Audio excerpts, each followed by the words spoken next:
Un edificio juzgó a un rey, otro corona a sus sucesores, y una pequeña iglesia entre ambos enterró a sus adversarios. Esto es Westminster, donde un gran salón medieval, una abadía gótica y una modesta iglesia parroquial conviven dentro de un único sitio del patrimonio mundial. El vídeo sigue cómo este conjunto pasó de ser una isla pantanosa a convertirse en el corazón de una capital moderna, por qué la UNESCO lo protege y cómo llegó a moldear tanto de la vida pública británica. En Inglaterra, en la orilla norte del río Támesis, el Palacio de Westminster se alza en el distrito conocido como la City of Westminster, cerca de otros edificios gubernamentales que se alinean a lo largo de Whitehall. El sitio del patrimonio mundial llamado Palace of Westminster and Westminster Abbey, including St. Margaret's Church, reúne tres elementos en esta zona tan compacta: el palacio con el Parlamento del Reino Unido, la abadía de Westminster y la iglesia más pequeña de Santa Margarita a su lado. Para viajes y turismo, este es uno de los lugares más fáciles de alcanzar en Londres. La estación de metro de Westminster desemboca casi directamente en el río y en el palacio, con servicio de las líneas Circle, District y Jubilee. Las estaciones de St. James's Park y Waterloo están a distancia a pie, conectando el lugar con líneas nacionales de tren y grandes rutas de autobús. Para quienes leen un mapa del Tube como si fuera una historia, la tienda de Exploria ofrece pósteres, puzzles, tazas y camisetas basados en diagramas de metro de Londres y otros destinos famosos, para que las rutas de un viaje puedan quedarse en la pared o en el armario. Consulta el enlace en la descripción. Desde los aeropuertos de Heathrow, Gatwick, Stansted, Luton o London City, trenes y autobuses express llevan a los visitantes al centro de Londres, donde el metro y los autobuses locales completan el trayecto. El lugar se asienta donde la vida real, religiosa y política se concentró durante siglos, un terreno ligeramente elevado cerca de un cruce histórico del río, fuera de la antigua City comercial de Londres, pero lo bastante cerca como para controlarla. Esa posición ayudó a convertir este rincón en un escenario nacional. Hoy, todo eso queda comprimido en un paseo corto alrededor de Parliament Square, y plantea una pregunta que guía el siguiente capítulo. ¿Cómo evolucionó un complejo real junto al río nacido en el siglo XI hasta convertirse en el sitio del patrimonio mundial moderno que se ve hoy? Mucho antes de que existiera un perfil de torres en el horizonte, Westminster era una pequeña isla pantanosa del Támesis llamada Thorney Island. A comienzos del año 970, el rey Edgar y St. Dunstan establecieron aquí una comunidad benedictina, como parte de una reforma más amplia que buscaba reforzar monasterios disciplinados bajo protección real. Situar a los monjes en esta isla le dio a la corona una casa religiosa leal cerca de Londres, pero algo apartada del bullicio y de la política de la ciudad antigua. En la década de 1040, Eduardo el Confesor tomó ese modesto monasterio y lo convirtió en la pieza central de su gobierno. Decidió construir una gran abadía de piedra en honor de San Pedro en Thorney Island y volver a dotar al establecimiento benedictino que ya existía allí. Para mantenerse cerca del proyecto, mandó levantar un palacio real justo al lado de las obras, de modo que pudiera supervisar la construcción tanto de su iglesia como de su residencia. La nueva abadía se completó hacia 1060 y fue consagrada en 1065, justo antes de la muerte de Eduardo, convirtiéndose rápidamente tanto en su lugar de enterramiento como en el escenario de coronaciones posteriores. Eduardo no fue el primer gobernante en fijarse en este lugar. Antes, en el siglo XI, Canuto el Grande, el rey danés que gobernó Inglaterra de 1016 a 1035 y luego controló Dinamarca y Noruega, ya había empezado a construir una residencia real en Thorney Island. Su reinado estabilizó Inglaterra tras años de ataques vikingos, y el pequeño palacio junto al monasterio reflejaba la creciente importancia de Westminster como base segura junto al río, conectada tanto con las rutas marítimas como con una administración real en expansión. El palacio y la abadía posteriores de Eduardo se alzaron sobre un paisaje que Canuto ya había empezado a modelar. La tercera pieza del conjunto actual del patrimonio mundial, la iglesia de Santa Margarita, llegaría un poco después. En estos primeros siglos, la abadía servía a los laicos locales además de a los monjes, pero en el siglo XII se fundó dentro del recinto de la abadía una iglesia parroquial separada dedicada a Santa Margarita de Antioquía. Para el momento de la conquista normanda en 1066, el patrón básico ya estaba definido: un monasterio real, un palacio junto al río y un asentamiento en crecimiento agrupados a su alrededor. Guillermo el Conquistador, duque de Normandía, que derrotó al rey Harold en la batalla de Hastings y se convirtió en rey de Inglaterra, fue coronado en la iglesia de Eduardo el Confesor el día de Navidad de ese año.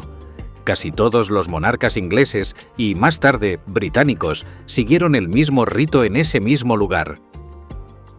Junto a la abadía, el Palacio Real creció en escala y ambición. Entre 1097 y 1099, Guillermo II construyó Westminster Hall, un gran salón que estaba entre los más grandes de Europa en aquel momento. Al principio sirvió para banquetes fastuosos y grandes reuniones, donde los reyes usaban su tamaño para proyectar autoridad durante Pentecostés y otras festividades importantes. A lo largo de los siglos XII y XIII, el carácter del salón cambió. En 1215, los varones del rey Juan le obligaron a conceder la Carta Magna, un documento que intentaba limitar el poder real y proteger ciertas costumbres y procesos legales. Una cláusula exigía que los Common Pleas se celebraran en un lugar fijo, y Westminster Hall se convirtió en la sede habitual de esos tribunales reales. King's Bench, Common Pleas y Chancery se reunieron bajo su techo, convirtiendo el palacio en un centro legal además de residencial. En 1265, Simón de Montfort, el noble que lideró una rebelión contra Enrique III, convocó un parlamento en Westminster que incluyó no solo a los lores, sino también a caballeros y representantes de las ciudades.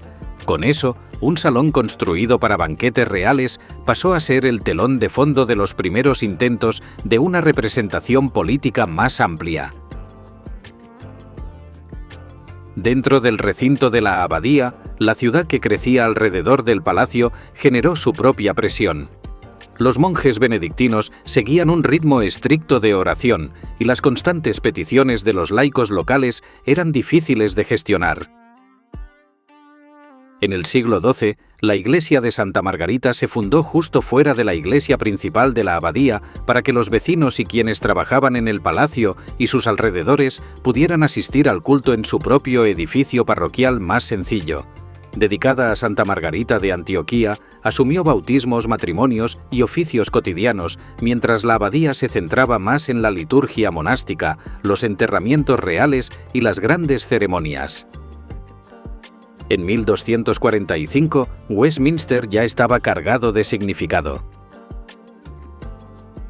Enrique III empezó a reconstruir la abadía en el nuevo estilo gótico, con la esperanza de rivalizar con las grandes iglesias de Francia y de honrar a Eduardo el Confesor con un rico nuevo santuario.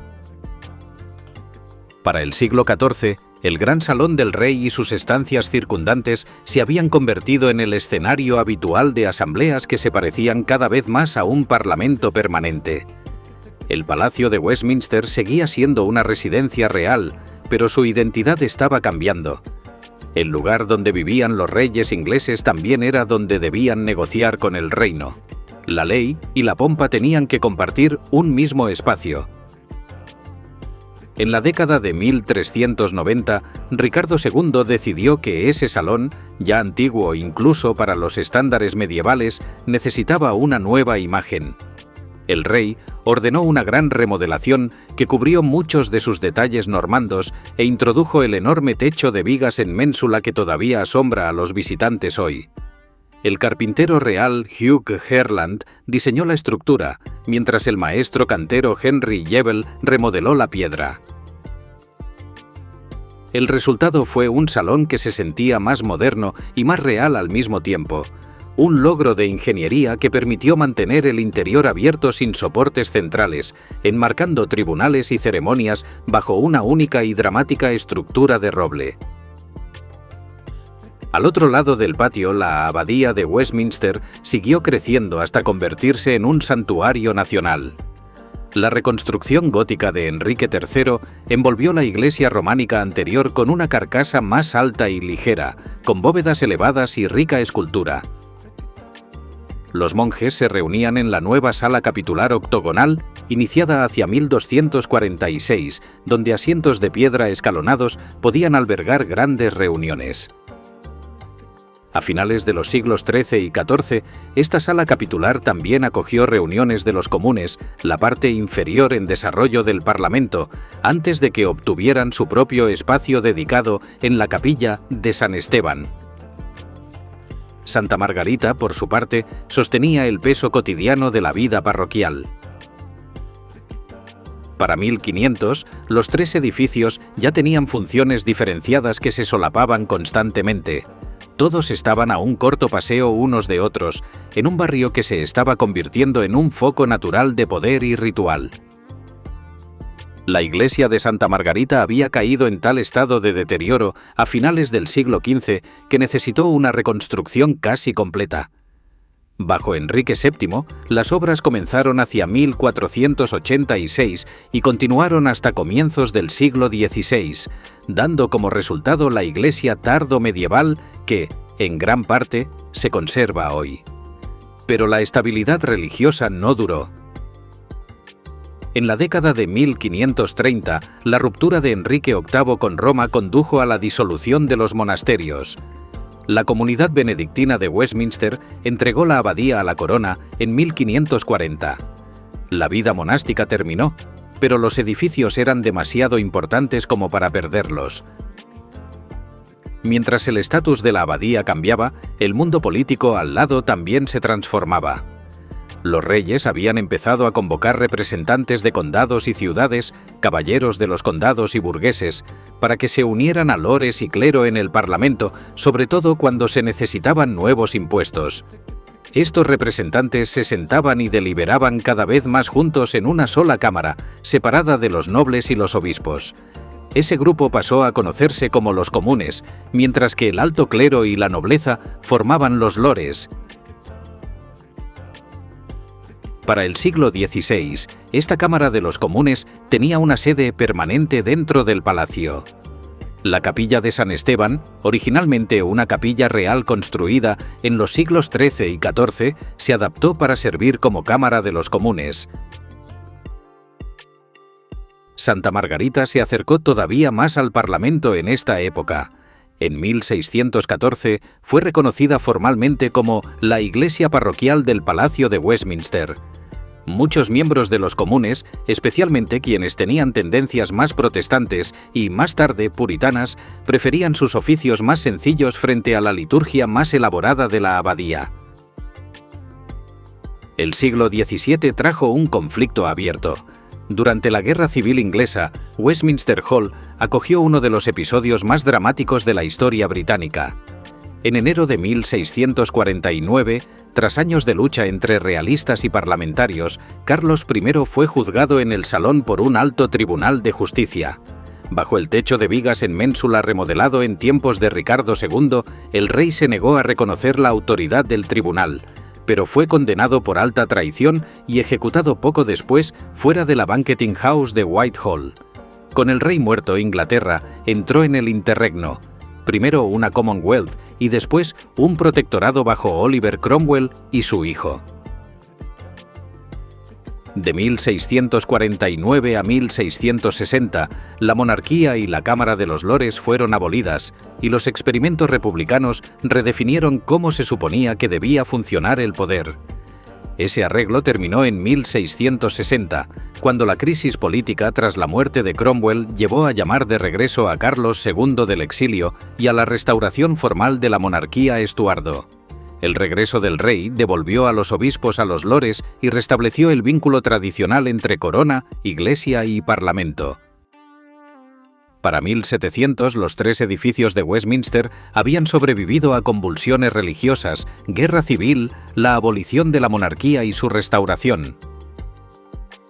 A comienzos del siglo XVIII, la familia real ya había trasladado desde hacía tiempo su residencia principal de Westminster a Whitehall, después de que un incendio en 1512 destruyera gran parte de los aposentos domésticos del palacio.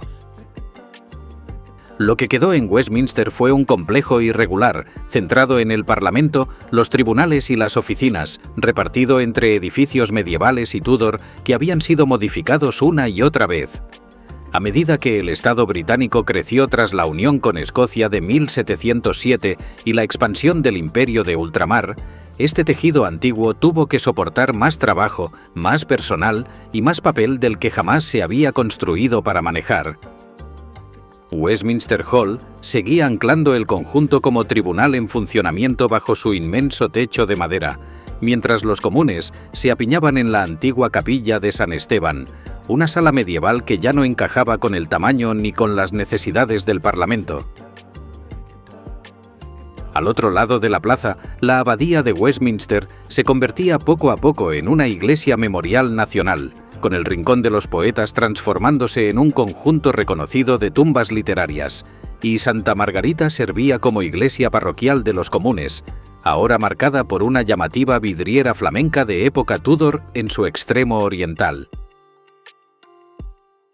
Para comienzos del siglo XIX, todo este conjunto, palacio, abadía e iglesia parroquial, estaba haciendo mucho más trabajo del que su estructura envejecida estaba diseñada para soportar, dejando al palacio en particular a un solo accidente grave de la catástrofe.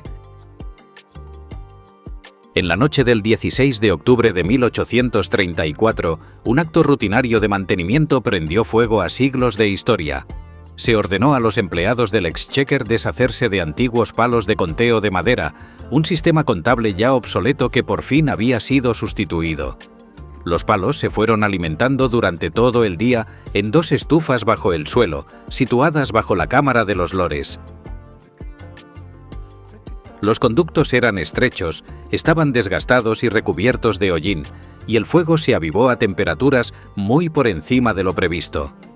Hacia las 6:30 de la tarde los testigos vieron llamas estallar a través del suelo de la Cámara de los Lores.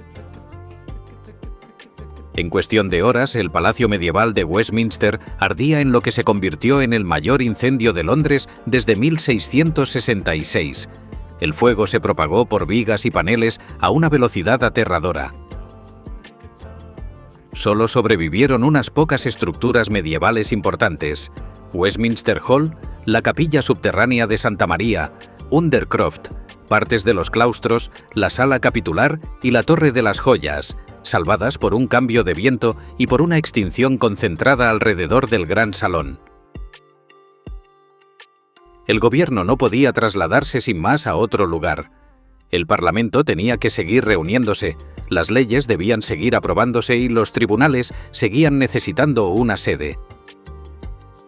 En 1835, una comisión real anunció un concurso público para el diseño de un nuevo palacio de Westminster. Había una condición llamativa: el estilo debía ser gótico o isabelino, no clásico. De 97 propuestas, el proyecto ganador fue el de Charles Barry, un arquitecto cuya obra previa había sido, en su mayoría, de formas clásicas.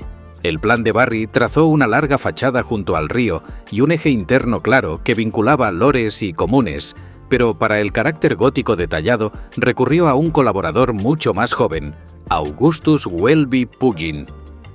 Pugin, un defensor apasionado de la arquitectura medieval, dibujó las tracerías, bóvedas, revestimientos, mobiliario y accesorios que dieron al nuevo palacio su distintiva piel neogótica. La construcción comenzó en 1840 y se extendió durante décadas. El resultado parecía medieval a primera vista, pero escondía vigas de hierro, conductos, sistemas de calefacción y oficinas que eran soluciones plenamente decimonónicas para las necesidades de un parlamento moderno. Al otro lado de la plaza, la abadía de Westminster entró en su propia fase victoriana. Desde 1849, Sir George Gilbert Scott actuó como Surveyor of the Fabric y dirigió grandes restauraciones, trabajos en la sala capitular y los pórticos norte, un nuevo altar y retablo, y reparaciones de la piedra desgastada. La iglesia de Santa Margarita estuvo muy cerca del drama de 1834, pero escapó de las llamas. A finales del siglo XIX, el conjunto de Westminster parecía estable. Un gran salón y una abadía medievales, una iglesia parroquial con capas Tudor y posteriores, y un vasto palacio neogótico que los unía a lo largo del Támesis. Al comienzo del siglo XX, el Palacio de Westminster estaba firmemente establecido como el corazón operativo de la política británica. El complejo estaba muy activo, pero seguía dependiendo de servicios y estructuras del siglo XIX, mientras aumentaban las presiones de un Estado democrático moderno. Al otro lado de la plaza, la abadía de Westminster continuó como escenario de ceremonias reales y nacionales. Después de la Primera Guerra Mundial, el cuerpo de un militar no identificado, el Guerrero Desconocido, fue enterrado justo dentro de la puerta oeste de la nave para representar a todos los muertos en guerra sin tumba conocida. La iglesia de Santa Margarita se convirtió en un lugar preferido para bodas de la sociedad parlamentaria. Entre las más famosas estuvo el matrimonio de Winston Churchill y Clementine Hozier en septiembre de 1908, seguido más tarde por las bodas del futuro primer ministro Harold Macmillan y de Lord Louis Mountbatten en la década de 1920. La Segunda Guerra Mundial trajo una prueba de otro tipo. Entre 1940 y 1941, los ataques aéreos alemanes golpearon el Palacio de Westminster en múltiples ocasiones. En la noche del 10 al 11 de mayo de 1941, bombas incendiarias causaron los daños más graves. El techo de Westminster Hall se incendió y la Cámara de los Comunes recibió un impacto severo. Los bomberos lograron salvar el gran salón medieval, pero la Cámara Victoriana de los Comunes quedó completamente destruida. En los años de posguerra, hubo que crear una nueva Cámara de los Comunes dentro de un palacio dañado, pero todavía en funcionamiento. El arquitecto Sir Giles Gilbert Scott recibió el encargo de diseñar el reemplazo. Mantuvo el tamaño básico y la planta rectangular de la sala anterior con bancos enfrentados para conservar el estilo familiar y confrontativo del debate que venía de la capilla de San Esteban y de la sala victoriana. La abadía de Westminster también atravesó los años de guerra como refugio y símbolo. En las décadas siguientes acogió eventos retransmitidos en todo el mundo: la coronación de Jorge VI en 1937, la coronación de Isabel II en 1953 y grandes bodas y funerales reales. Santa Margarita, la iglesia de Parliament Square, continuó su labor más discreta a través de estas sacudidas. Para la década de 1970, el Palacio de Westminster mostraba claramente su edad.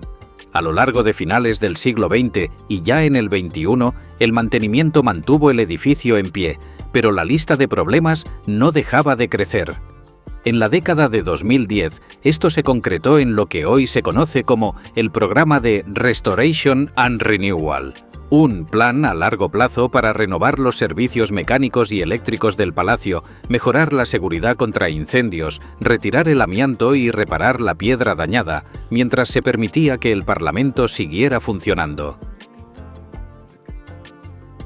Nada a esta escala se ha intentado en Westminster desde que Barry y Pugin reconstruyeron el palacio en el siglo XIX.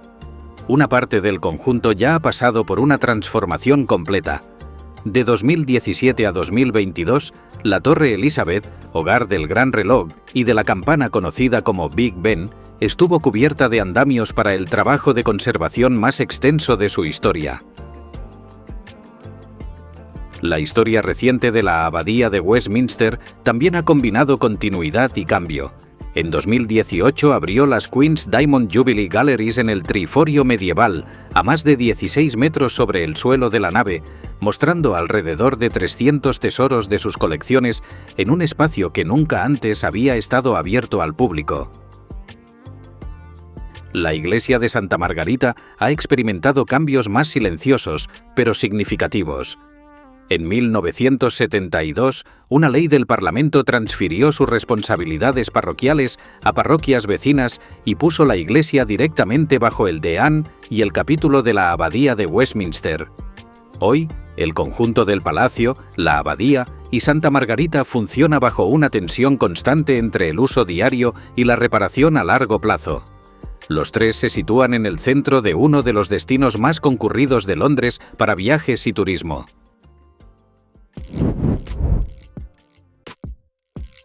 Desde el río, el Palacio de Westminster parece un acantilado de piedra de torres y agujas, extendido a lo largo de la orilla norte del Támesis. En un extremo se alza la Torre Elizabeth, de 96 metros de altura, con sus 4 esferas del reloj y la campana conocida como Big Ben. En el otro se levanta la más alta Torre Victoria, que en su día fue la mayor torre cuadrada de piedra del mundo y que hoy está llena de kilómetros de archivos parlamentarios, incluidos los textos originales de Acts of Parliament y documentos históricos como la Bill of Rights y la Orden de Ejecución de Carlos I. Muchos viajeros llegan pensando solo en una foto rápida del reloj, pero la experiencia real se despliega dentro, en una secuencia de salas construidas para el poder, la ceremonia y el trabajo cotidiano. La mayoría de las visitas comienzan en Westminster Hall. Su enorme techo de vigas en ménsula acoge exposiciones, ceremonias de capilla ardiente y grandes discursos.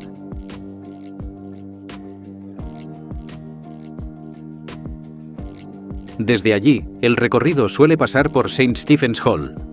Estatuas de políticos clave bordean las paredes, mientras puertas y placas insinúan tabiques y mamparas desaparecidos.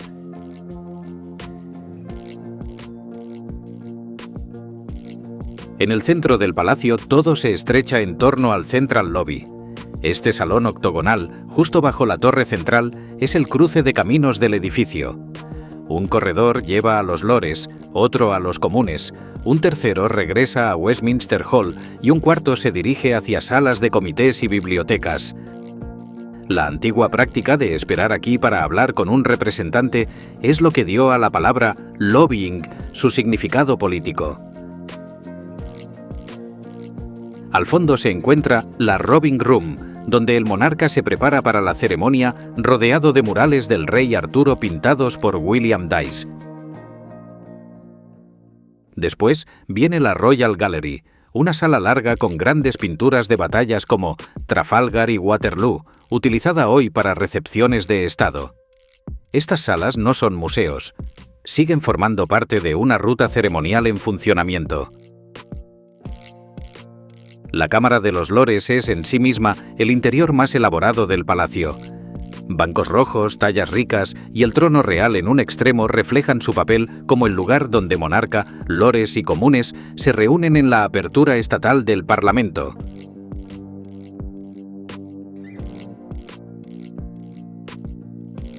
Al otro lado del Central Lobby, la Cámara de los Comunes se percibe deliberadamente más contenida. La silla en sí, un regalo de Australia tallado en madera de Black Bean, lleva inscripciones sobre ley y libertad, y detrás cuelga una bolsa para peticiones públicas.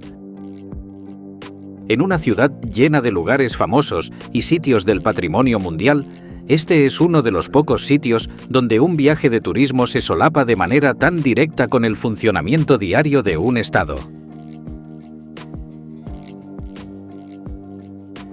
En el lado sur de Parliament Square, la abadía de Westminster se alza detrás de sus 2 torres occidentales gemelas.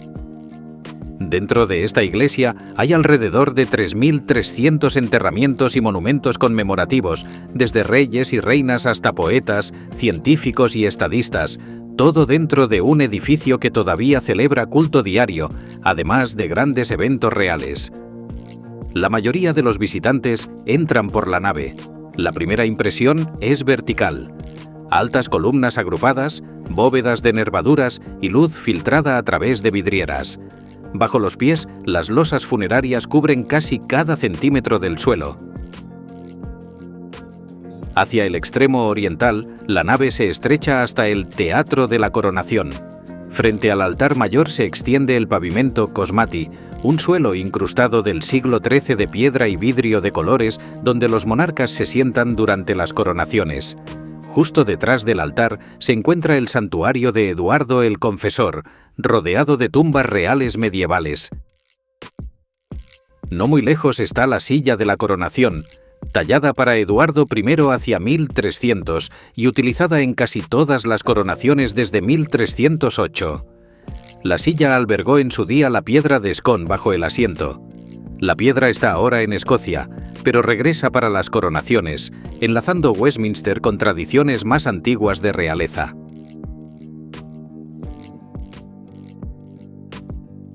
Detrás del altar mayor está la capilla de Nuestra Señora de Enrique VII, a menudo descrita como uno de los interiores tardo-medievales más intrincados de Inglaterra. Los techos de bóvedas en abanico se abren por encima como encaje de piedra tallado, remarcado con rosas Tudor y emblemas heráldicos. Aquí yacen Enrique VII y su reina, además de muchas otras figuras Tudor y Estuardo. La capilla es también la sede espiritual de la Orden del Baño, cuyos asientos de caballeros se alinean en las paredes con doseles tallados y estandartes colgantes.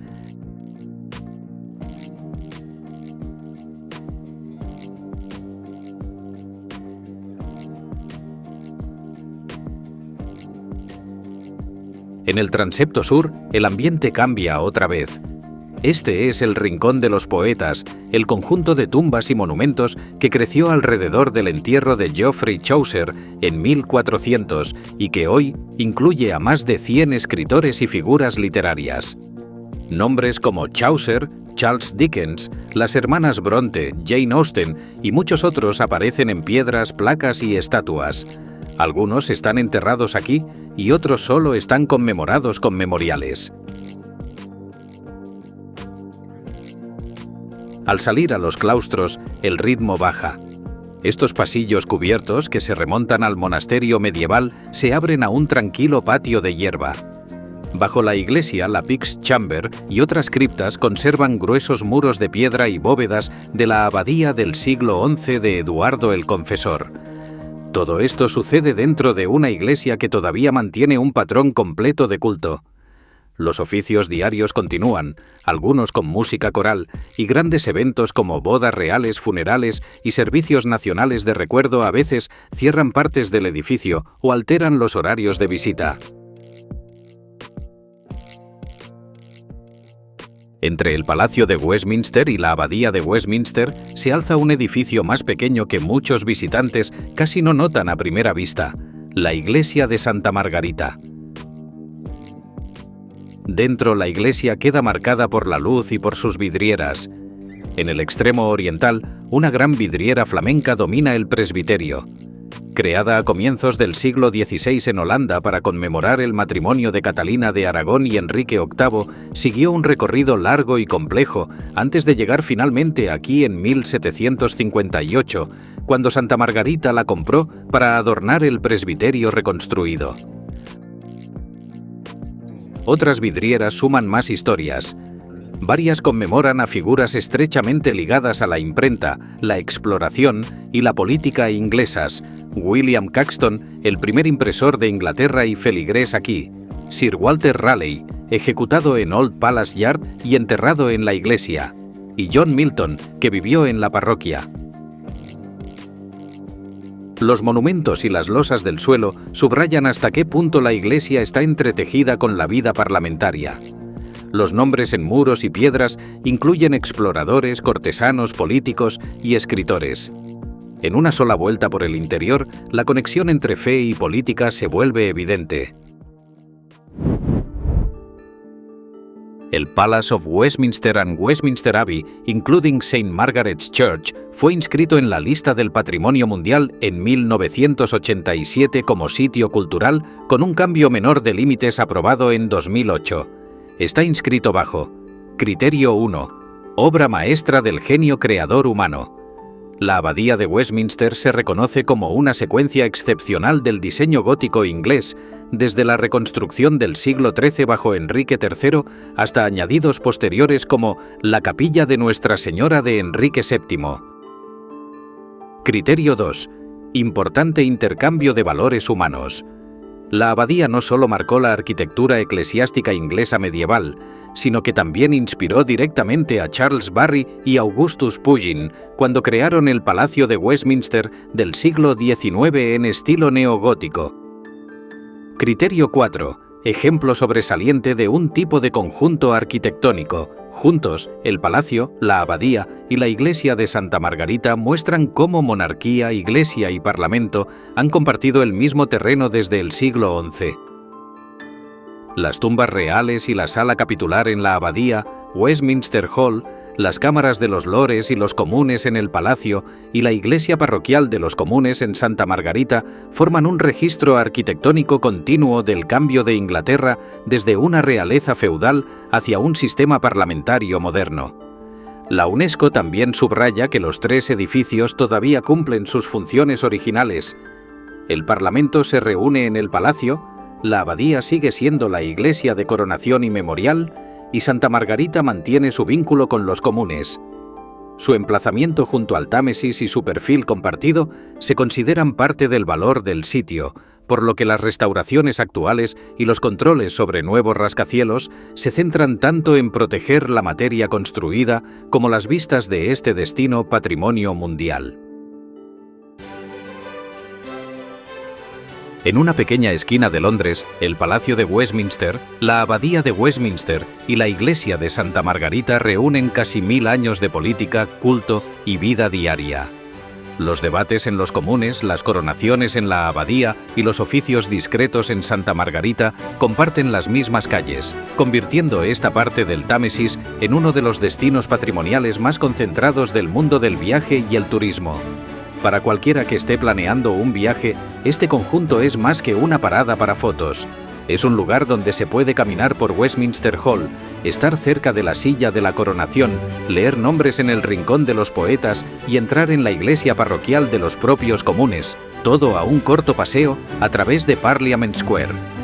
Si este vídeo ayudó a entender mejor Westminster o aportó nuevos detalles para una visita futura, un me gusta y una suscripción ayudan a que el canal siga explorando sitios del patrimonio mundial y otros lugares notables.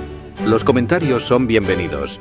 ¿Cuál de los tres edificios sería el primero en tu lista para visitar y qué te sorprendió más de su historia?